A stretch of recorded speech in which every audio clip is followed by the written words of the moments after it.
Les agradezco a todos y a todas que estén ahí y bueno, espero que, digamos, que se lleven de esta charla lo mejor para sus prácticas educativas y también para sus vidas.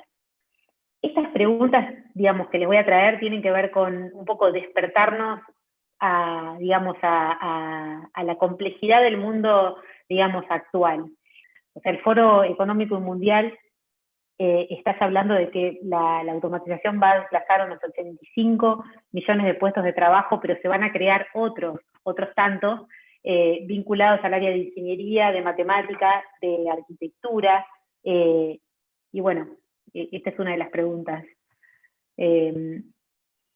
Otra pregunta que tengo para todos nosotros, son preguntas medio retóricas, pero que nos dan una idea de la complejidad, digamos, en la que estamos viviendo. ¿Cómo aseguramos la equidad y la inclusión junto al progreso económico? La ONU te habla de garantizar ya una recuperación económica que sea inclusiva y sostenible, inclusiva en términos de, digamos, no solo de sectores económicos, sino también de género, y esta era urgente antes de la pandemia y ahora lo es muchísimo más. Otra de las preguntas retóricas que tengo para hoy es, ¿cómo balanceamos la economía regional con el cuidado del medio ambiente?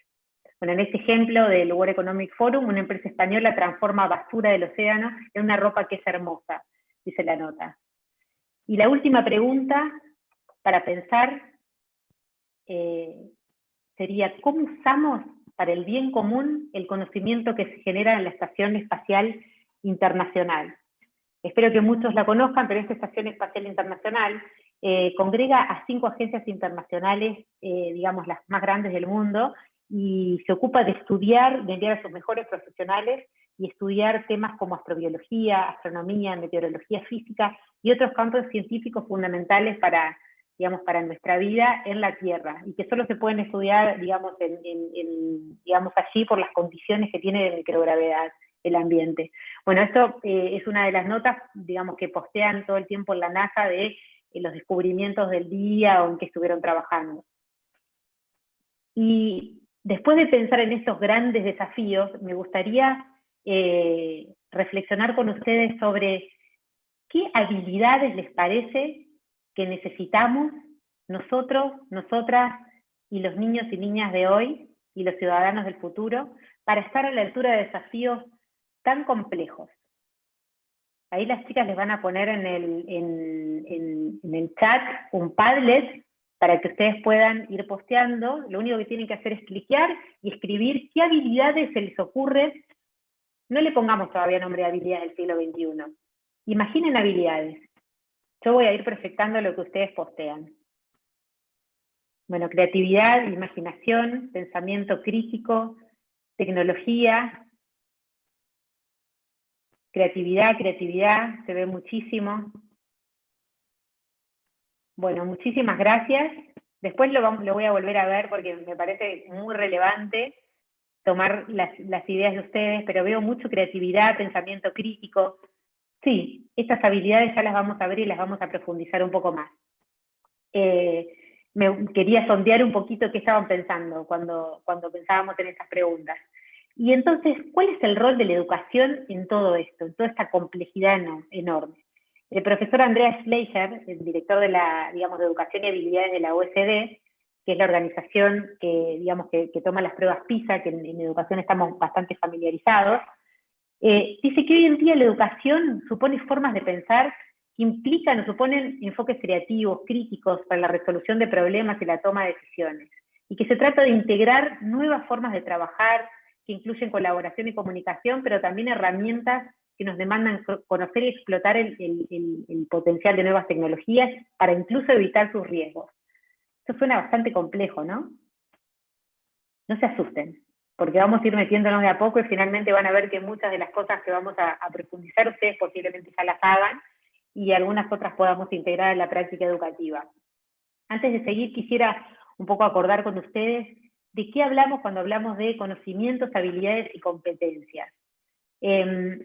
Digamos, usualmente cuando hablamos bueno, conocimientos ya lo saben, y habilidades probablemente también, y competencias seguramente también, pero lo que quiero dejar claro es que la competencia es seguramente, digamos, de las tres, la que incluye conocimientos y habilidades y además supone que podemos usarlas en distintos contextos, y donde ponemos en juego también algunos criterios, digamos, como para, digamos, que nos permiten tomar decisiones.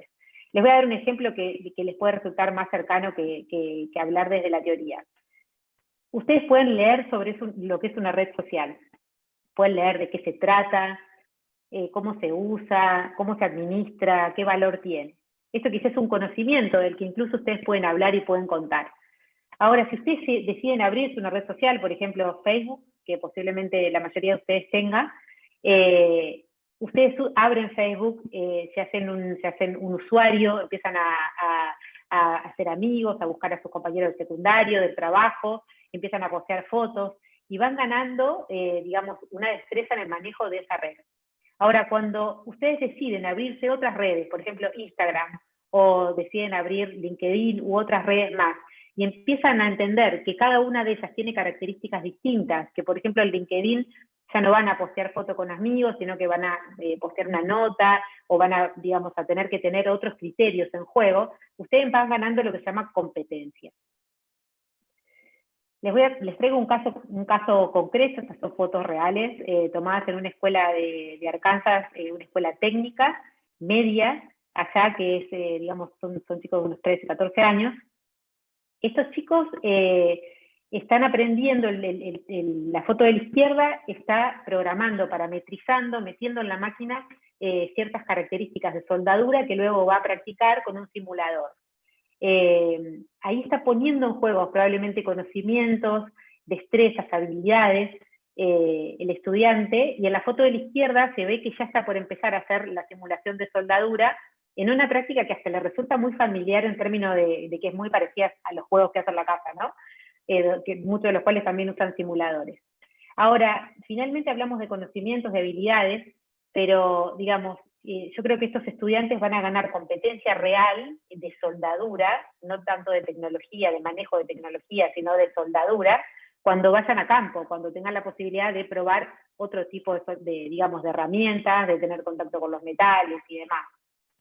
Bueno, este es un ejemplo que espero, digamos, nos dé una pauta de cómo la práctica educativa puede generar también competencia para la vida, digamos, real y compleja en la que los chicos se van a tener que navegar, ¿no?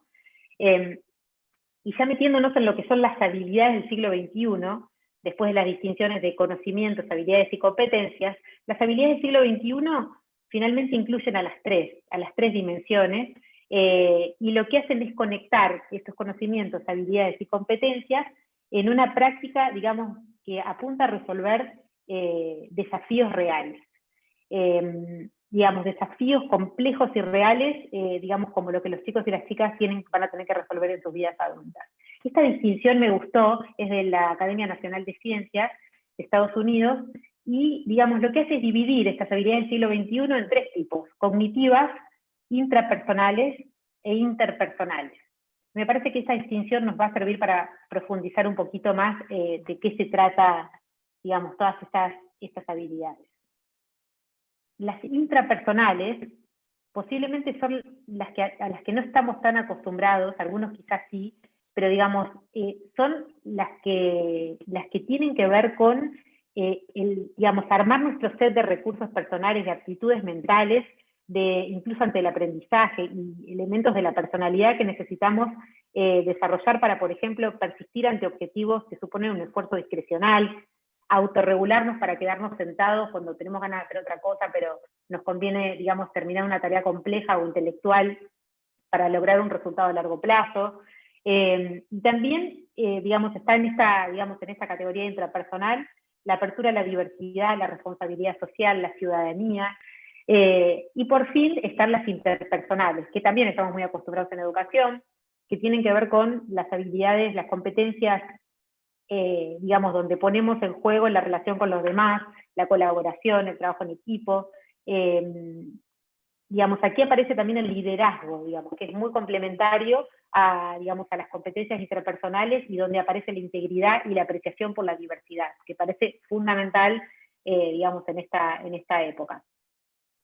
Y desde Extend, que es la organización en la que yo trabajo, donde justamente, digamos, nos abocamos a desarrollar experiencias educativas digamos, que apuntan a desarrollar estas habilidades del siglo XXI a través de la educación STEM, hicimos como un ordenamiento de todas estas habilidades del siglo XXI, que, digamos, de un modo que creo que nos va a servir para pensar. Por un lado, distinguimos las alfabetizaciones, es decir, pensamos que, digamos, que tiene que haber, y no lo decimos nosotros, sino que estamos trabajando con la bibliografía, digamos, más actualizada del momento, hay algunas alfabetizaciones que, digamos, tiene que darse y profundizarse digamos, en las generaciones de los niños y las niñas con las que trabajamos. Lo que también, digamos, todas estas habilidades del siglo XXI, ojo que cuando hablo digamos, de los estudiantes, también hablo de nosotros como adultos. O sea, finalmente, digamos, el desafío enorme es, creo, formarnos en estas habilidades para poder trabajar digamos, con los niños y las niñas o los jóvenes, digamos, y los estudiantes en todos los niveles en los que trabajemos. Esto, digamos, lo quiero dejar en claro. Estas alfabetizaciones, digamos, forman parte de conocimientos y manejo de temas que, digamos, que tenemos que exponer a los chicos, digamos, tanto en el ambiente formal como no formal. Fíjense que no está solo comprensión lectora, escritura o matemáticas. En matemáticas, por ejemplo, está todo el manejo de datos y probablemente de fuentes, y categorización y pensamiento computacional. Tenemos el manejo de la tecnología, pero también de la información y de los medios de comunicación. La alfabetización científica, digamos, entendiéndola no solamente como el conocimiento de las áreas de la ciencia, sino sobre la ciencia, sobre las prácticas científicas. Ahora después vamos a hablar un poquito más de lo que es STEM, y ahí espero que, digamos, que pueda quedar un poquito más en claro digamos, a qué me estoy refiriendo. Y aquí fíjense que aparece, por ejemplo, alfabetización financiera, que es una alfabetización que no estamos tan acostumbrados en educación. Otra de las, digamos, la segunda columna de estas habilidades del siglo XXI, fíjense que acá está metido conocimientos, habilidades, competencias, como les dije, y características de personalidad. Estas competencias, digamos, son aquellas que nos preparan para aprender, para innovar, para asumir desafíos complejos. Aquí aparece el pensamiento crítico y resolución de problemas, pero también la creatividad, la colaboración y la comunicación. Y finalmente están las habilidades de vida y de carrera, que son aquellas que, digamos, que nos preparan para asumir desafíos complejos, entendiendo que a largo plazo, por ejemplo, digamos, gran parte de lo que nosotros sabemos va a quedar obsoleto. Entonces, justamente, la capacidad de ser flexible, de adaptarme a los contextos, a los cambios, de perseverar, el grit, que significa en un punto la garra de sobreponerme a las condiciones actuales para lograr resultados a pesar de, digamos, de eso que tengo que vivir, ¿no? El liderazgo, la conciencia social y ambiental, que es clave, y algunas habilidades que son más, digamos, socioemocionales, tienen que ver con la autoconciencia y la autogestión, por ejemplo, reconocer mis emociones, manejarlas, reconocerlas de los demás también. Y finalmente, fíjense que está la capacidad de aprender toda la vida. Hay algunos teóricos que hablan de que el conocimiento de hoy, dentro de 10 años, ya va a quedar obsoleto. Yo creo que esos tiempos se están acortando, sobre todo teniendo en cuenta la tecnología, ¿no? Entonces, nos metemos un poquito más en cómo se conecta esto con la educación STEM. Y acá me interesa mucho detenerme para que a ustedes les quede, digamos, más en claro de qué se trata eso de la educación STEM y por qué nos parece tan importante para desarrollar estas habilidades del siglo XXI. STEM significa ciencia, tecnología, ingeniería y matemática, como bien lo dijo Alice en un momento, pero puestas a interactuar e integradas de un modo intra e interdisciplinar entre ellas. Algunos hablan de que tienen que estar las 4 letras de la sigla, otros hablan de que 2. Finalmente yo creo que con que estén 2 interactuando está bien, y luego vamos interactuando, digamos, con las demás a medida que se hace, digamos, necesario. Y estas siglas, digamos, interactúan en educación o las vinculamos con el fin de resolver desafíos complejos del siglo XXI. Es decir, aquí se ponen en juego, por ejemplo, todos los temas de sostenibilidad, la necesidad de desarrollar habilidades, digamos, tecnológicas, de ingeniería concreta, de resolución de problemas. Digamos, no supone, digamos, solamente entender lo disciplinar, que es muy, muy importante. Es decir, estos chicos y estas chicas tienen que entender de matemática, básicamente, para poder, digamos, usarlo, ponerlo en práctica para resolver problemas. Tienen que tener una base científica muy fuerte, como para poder también usar la ciencia como base de la ingeniería. Y, digamos, y ustedes saben que la matemática también es la base de la tecnología informática, con lo cual, digamos, todo toma sentido si entendemos que la base es el conocimiento disciplinar, pero que los ponemos a interactuar para resolver problemas reales. Y les quiero dar un ejemplo de cómo, digamos, se está gestando este cambio educativo hacia STEM desde lo curricular. Y lo voy a hacer con con un ejemplo que seguramente para todos nosotros es algo muy familiar, que es el germinador. ¿Quién no hizo un germinador en la escuela, o quién no lo usa ahora quizá para enseñar? Posiblemente es el modelo, es un ejemplo de un modelo de educación, que tiene un fuerte acento en lo curricular, que es con el tipo de educación que gran parte de nosotros hemos sido, formados, un fuerte, foco en el contenido.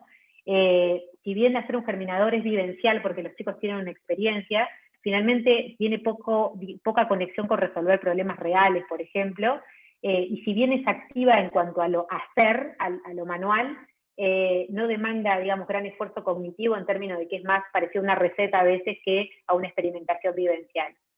El paso o la transición desde el aprendizaje de la ciencia tradicional al aprendizaje de la ciencia por indagación se da, a partir de los años 90, cuando se empieza a ver que faltan profesionales en las carreras STEM. Es decir, sobre todo en los países desarrollados se ve que mucha gente elige otras carreras y no las carreras STEM, y entonces atienden o empiezan a mirar a la educación como lugares donde tienen que fortalecer, la motivación por las carreras sobre todo de ciencia y de ingeniería. Y sobre todo era de ciencia. Entonces ahí es donde empiezan a desarrollar los modelos de ciencia por indagación, que son muy interesantes, porque generan, una innovación fundamental al integrar los ciclos del aprendizaje, al proceso educativo, que simulan en un punto la forma como los científicos van a la realidad, se aproximan a través de preguntas, vivencian el contraste entre lo que ellos pensaban y lo que finalmente se encuentran, hacen hipótesis, contrastan, y finalmente ponen en marcha, procesos de pensamiento muy complejos y procesos de investigación. Acá tienen una oportunidad de vivenciar, y evidentemente es un aprendizaje muy activo en términos cognitivos, distinto del tradicional. Ahora, muchas veces no tiene tanta conexión con resolución de problemas reales. Y esto es lo que viene a traer un poco de educación STEM. Estas fotos son reales, salvo la del germinador, que es de archivo. El resto de las fotos son reales, de prácticas educativas, de las cuales hemos participado. Esta, por ejemplo, es en Europa del Este. Y se las traje porque finalmente lo que muestra es cómo STEM nos hace salir a la calle, o sea, nos hace salir a la comunidad, nos hace investigar, porque hay que conectar lo que está pasando en la escuela con los problemas reales, que empiezan por los problemas regionales o comunitarios, pero atienden a los globales. Y en este caso estos chicos están saliendo a la comunidad genuinamente a investigar, integran contenido STEM, es decir, integran contenido de las disciplinas y los hacen interactuar, pero indagan porque profundizan y siguen estos ciclos de aprendizaje, pero van a la acción real. Además de reflexionar, ellos actúan y diseñan planes de acción y planes de intervención, muy concretos, ¿no? Y les traigo este otro ejemplo, que sí es de una película que se llama Dream Big, Soñar a lo Grande. Ahí hay personas de ingeniería civil en Buenos Aires que me hicieron llegar esta película que está espectacular y se la súper recomiendo. Lo estuvieron analizando. Y, una cosa muy interesante que nos trae la oportunidad de la educación STEM es justamente que conecta instituciones que ya trabajan en STEM, por ejemplo, en este caso es la Asociación Americana de Ingeniería Civil, o las universidades que están estudiando, carreras científicas o de ingeniería o de matemática, con las empresas y la educación. Es decir, STEM conecta, y eso me parece muy fundamental. Es decir, salimos a la comunidad a investigar, pero también nos apoyamos en los que tienen mucho conocimiento de ciertos temas para traer esas experiencias a los chicos. El conocimiento ya no está en nosotros, el conocimiento está en la experiencia, en los especialistas, en otras fuentes, porque es imposible abarcar toda esta complejidad en la que estamos viviendo. Entonces, en esa experiencia, por ejemplo, que me parece muy interesante, son estas niñas, que además son mujeres, porque hay muchísimo acento en lo que es la integración de género en las carreras STEM, que es fundamental, y es sobre lo cual tenemos que trabajar fuertemente en derribar los sesgos, con los cuales hemos sido criados y criadas, y familiarizar a los niños y a las niñas con ingenieras, con tecnólogas, con científicas también, y no solo con hombres, digamos, y desmitificar esa persona, digamos, que está de guardapolvo y entender que es una persona que está en campo investigando y haciendo el bien. Y estas niñas, por ejemplo, son chicas de 5º grado que están haciendo luego de ver que había un problema, digamos, en el río que pasaba cerca de esa comunidad, digamos, de polución y digamos, de basura, y de familiarizarse con distintos sistemas digamos, de tratamiento y de recuperación de basura y de reducción de los vertidos, digamos, tóxicos a los ríos. Ellos empezaron a diseñar su propio sistema como para rescatar el río y salvarlo en un punto digamos, de la basura, y este fue un desafío real y genuino de ingeniería. Ellas trabajaron, investigaron, diseñaron, prototiparon, que son todas prácticas STEM, y interpretaron datos, usaron la matemática, planificaron, construyeron explicaciones, diseñaron soluciones genuinas. Y en la foto de la derecha se ve el rol del educador. La educadora, en este caso, está escuchando, es una educadora que no tiene el saber, sino que más que nada está escuchando la explicación. Lo que se ocupa es andamiar, ayudar, modelar, conectar y sobre todo, digamos, ayudar a estos líderes, digamos, de futuros ciudadanos